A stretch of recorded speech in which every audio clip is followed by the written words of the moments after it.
Pagdiriwang ng National Literature Month, isang children's book author naman ang ating makakasama. Pero bago yan, panoorin po muna natin ito.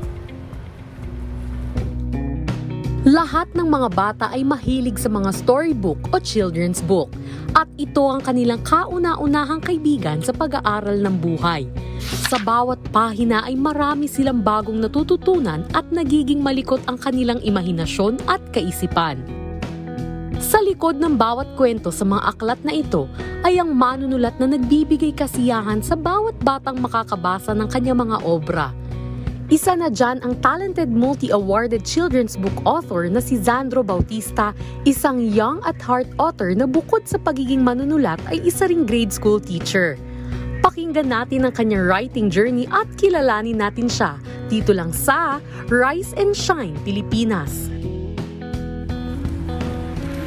Kasama natin live para makipagkwentuhan si Zandro Bautista. Good morning and welcome sa Rise and Shine Pilipinas, Zandro. Good morning. Good morning po, magandang umaga po. Isang mapagpalang umaga and it was such an honor and a pleasure to be here po. Eto no, Sandro, nakikita namin yung mga likha mong mga isinulat mong libro, no? Pero paano ka ba nagsimulang mahilig sa pagsusulat? At paano mo na-realize na meron kang talent dito? Sa totoo po niyan, bata pa lamang po ako, binibila na po ako ng tatay ko ng mga librong pambata. Bago po siya, pagka uwi niya po galing trabaho, dumadaan po siya sa palengke para po bumili ng libro. Then nakahiligan ko na po doon yung pagbabasa. Ayun. And then sa pagbabasa po, namulat po ako sa mundo ng literatura. And parang gusto ko rin pong sumulat ng mga ganong klaseng obra.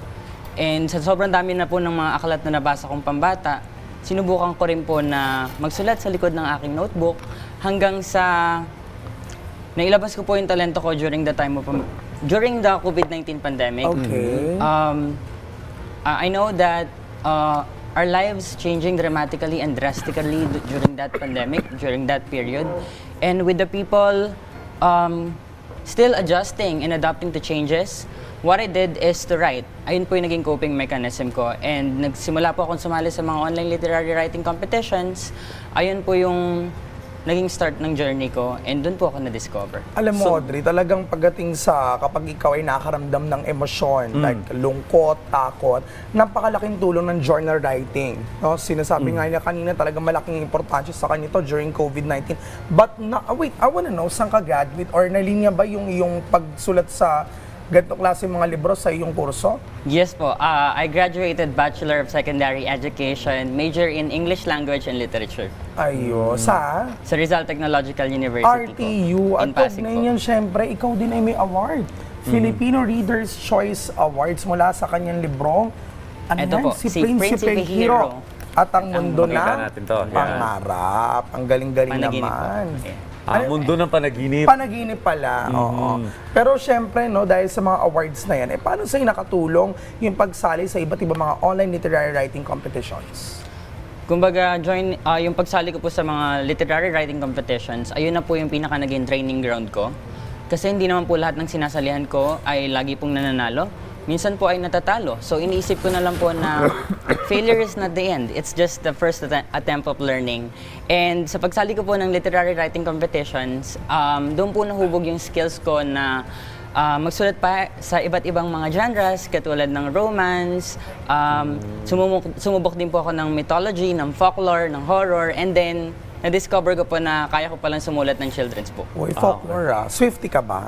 Hindi naman po. Hindi naman. Okay. Well, eto, balikan natin itong award mo, yung pagkilala noong 2022. Nanalo ka ng Filipino Reader's Choice Awards and Bokila Award sang debut. Sa book mong Prinsipe, itong hawak ko, Prinsipe Hero at ang Mundo ng Panaginip. Mani mo bang ikwento sa amin yung buod nitong librong nilikha mo? Opo. It's actually a blind prince who has an adventure on his dream. I don't want to give away the story that much, pero naisip ko po na what if may isang prinsipe na bulag? And what if naglalakbay, since di nga po siya makakita, maglakbay na lang siya sa kanyang mundo ng panaginip. And sa paglalakbay niya po sa kanyang panaginip, may nakilala po siyang isang natatanging nilalang, which is isang duwende po.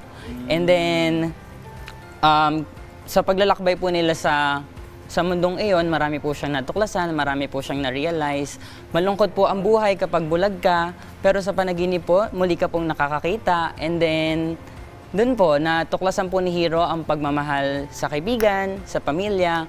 And ayun po, ganun po yung pinaka naging thought niya. Alam mo, Audrey, hindi biro ang mag-develop ng content sa pagsulat ng iyong mga istorya. Pero sa dami ng mga iyong nasulat, at lalo sa epekto ng COVID-19 kung paano ka naging magaling pagdating sa usapin na literary, saan ka kumukuha ng inspirasyon para sa iyong nais na isulat na kwento? Aside po sa family, sa mga friends ko po, sa publisher ko and sa mentor ko na si Jarek Lagos, sa nanay ko, sa Kilagab, sa mga sa pamilya ko, I started seeing life as an art. And that time, nasabi ko na magiging writer ako. Ayun po yung ginawa kong inspirasyon, yung mga simpleng bagay sa buhay. So, ina-appreciate ko po yun kapag naghuhugas po ako ng plato, pinapakiramdaman ko po yung pagpatak ng tubig sa kamay ko.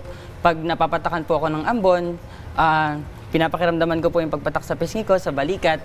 And sabi ko po, yung mga ganong bagay, na-inspired po ako. What if pa kaya na pag isinusulat ko po ito at ginagawan ko ng kwento? Iba yung appreciation niya Oo, sa may mundo, diskurso ang bawat galaw. Pero napansin ko lang sa librong ito, no?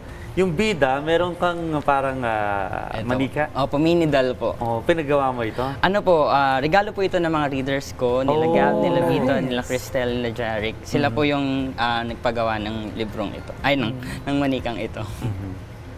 Oh, so syempre dun tayo sa mga aspiring writers din, di ba? Of course, marami mga nais magsulat, pero hindi basta-basta ang pagsulat nito eh. Talagang maraming elemento ang kailangan ilagay dito. Well, ano ba ang payo o mensahe mo para sa mga nais din na magsulat at maging tulad mo someday?